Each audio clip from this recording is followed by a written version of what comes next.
What's up, everybody, and welcome to episode 8 of I Really Can Cook. This is Ahmed, your everyday cook, and today is going to be a quick video. Today I am making my own mayonnaise. Yes, you heard that right. The reason why I'm doing it, my friend is always getting on my case for using generic stuff. She says that the good stuff tastes better. Me, chances are the good stuff tastes better, but it's not like the generic stuff tastes bad. I like it, but there is a saying that a cat told me before, and I absolutely believe it. It says, good stuff ain't cheap and cheap stuff ain't good. So it could be the case, but before I go out and purchase some name brand mayo, I'm going to go ahead and try to make my own. Matter of fact, I already did make my own, and it came out pretty good. I did make a couple of mistakes. I'm holding it back far like this because the light's bright, but I did make a couple of mistakes, but it was my first time. But we're going to go ahead and run the intro real quick, and then I'm just going to show you a really quick step-by-step of how I did it. But first, as always, we must wash our hands.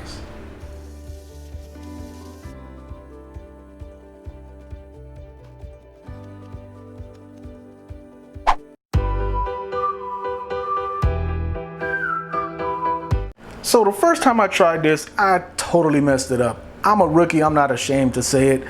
I messed around and read the recipe that I wrote down myself, did it completely wrong, but I'm back for round 2. Round 2, still got my egg, but this time I'm only gonna use one egg. Last recipe called for an egg and a yolk, but this time I'm just gonna use one egg with the whites, and I'm gonna use Dijon mustard, but the last time I wanna say maybe 2 whole tablespoons worth. That is too much, and that's why when I made my mayo the first time, it was a little bit tart. But I'm back, and this time I'm gonna do the Dijon mustard right. I still got my salt, got some lemon juice left over, and I'm gonna use vinegar this time. So that should help cut back some of the tartness, I would imagine. I don't know, but we're gonna find out. And the last time I used olive oil, I'm gonna try canola oil this time. This is generic. I don't know if the light's too bright, if you can see it or not. I'm turning it to the side. There we go. Just some generic canola oil, but I'm gonna use the same amount. But first, let's go ahead and do what the recipe says. Step 1, add the egg.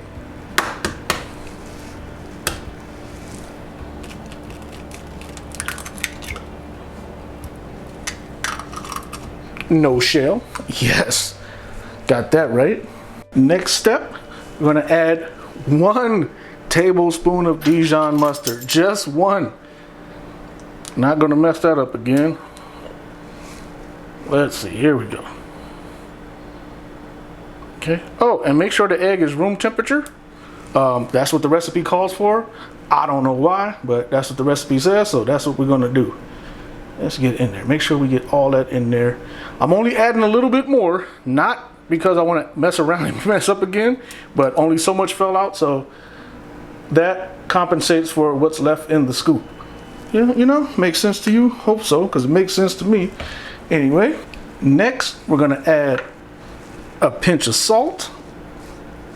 Not a punch, just a pinch. Yeah, might have to add some more after that. We'll find out, just depends on what it tastes like. And vinegar. Some people suggest using white wine vinegar or rice vinegar. I don't know. I'm gonna try it with this regular distilled white vinegar and see if it works. 1 tablespoon coming up.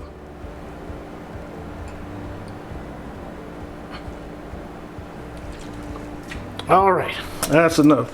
Not quite a tablespoon, but we'll find out. If it don't work, just add some more later, right? You can always go back and add more. And that was my last mistake. You can add more, but you can't take away. A little bit of lemon juice, just gonna eyeball it. There we go, not too much. Put the blender on, and the recipe says blend this for 30 seconds. So I'm gonna blow past this, but here's 30 seconds.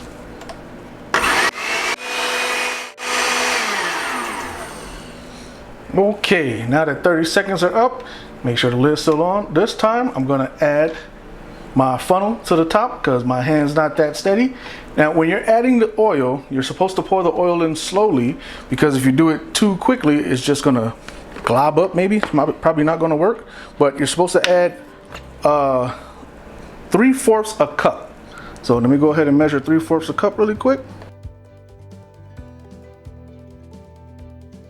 I'm gonna start that blender and we're gonna slowly pour in the 3/4 cup, and that should give the mayo its texture and consistency. So here we go.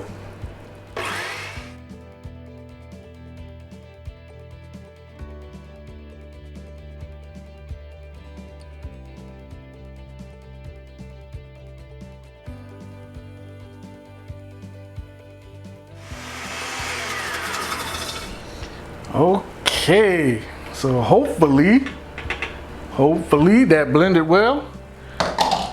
Let's find out together. Okay, here we go. Okay, looks good. Let's set that aside. And we got mayo. It's got a little bit of oil still, so we're gonna have to blend that again. Well, let me pull that back. Matter of fact, let me turn the light down.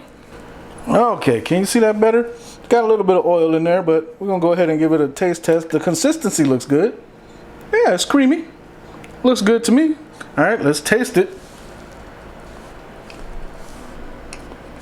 Ha! Tastes good. It does taste good. I will say this, I need to add a little bit more salt just to give it a little bit more flavor. But otherwise, that is some good stuff. So to get this oil in here, make sure the oil gets in there good enough. I'm gonna go ahead and add some more salt to that and blend it just a little bit longer. Maybe it'll help with the consistency, the texture as well. And we have ourselves some mayo. Good stuff. Okay, add another pinch of salt, or a good size pinch. Well, maybe two. 2 pinches of salt.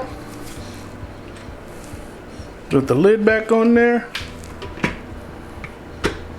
Brighten that light up some more.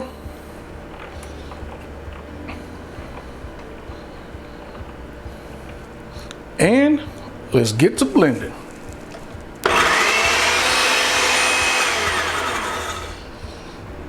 All right, that was about another 20-25 seconds-ish. Let's drop that light again. Let's see what this mayo is talking about. Much better. No separate oil, looks good. Nice and thick. That's so much better. Let's see if the pinch of salt made a difference. Oh, the pinch of salt made a difference. That is some good stuff right there. We have ourselves mayo. There we go, sorry about that.